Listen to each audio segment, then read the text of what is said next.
Liwap vilayetinde son günlerde hopsuluk çäreleri güýçlendirilýär. Berk tertipde işläp başlan polisiýa şäheriň köçelerinde gözegçilik çärelerini artdyrýar. Agşam köçelere çykan ýaşaýjylary saklaýar, olaryň dokumentlerini barlaýar. Ýangyn gullugy hususy kärhanalarda barlyk geçirýär.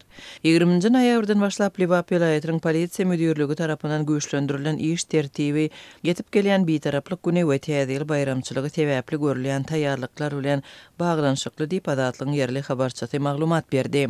Onun sözlerine göre polisiýa dokument barlygyny geçirýär, şeýle-de ýaşaýyş çaýlarynyň öňünde oturan adamlary dargadýar. Polisiýa işgärleri köçelerde 20:00-dan soň adam görünse şol raýaty saklap dokumentlerini barlaýar.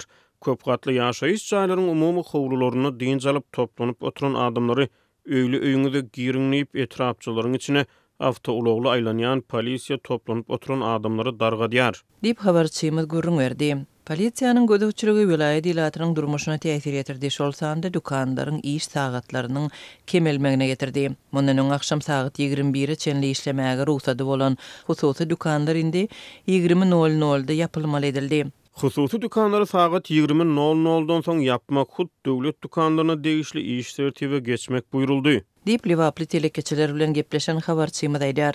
Häzirki wagtda ýangyna garşy gulluklar hem güýçlendirilen iş tertibine geçirildi. Ýangyna garşy göreş gullugy awtolog bejerýän we demir bilen işleýän ähli kärhanalary barlap başlapdyr. Liwapdaky habarçymyz yerli häkimet çeşmelerine salgylanyp bayramçylyklaryň öň ýanyndaky hopsuluk çärelerine şol has uly üns berilmeginiň sebäbiniň geçen ýylda täze ýyl giýjesinde çärje etrafynda bolan pajygaly ýagdaý bilen ilteşiklidigini belleýär.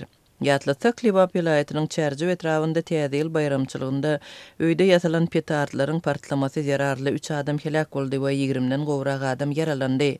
Habarçymyzyň soňky maglumatlaryna görä Liwap vilayetiniň çärje etrafynda 31-nji dekabrdan 1-nji ýanwara geçen giýjesinde bolan şol pajygaly waka boýunça geçirilen derňewleriň netijesinde ýasama petardy öndüren kevşirleji ussa we onuň ogluna şeýle-de ýene bir adama günä bildirilip 7 ýyl tutsaklyk möhleti berilipdir.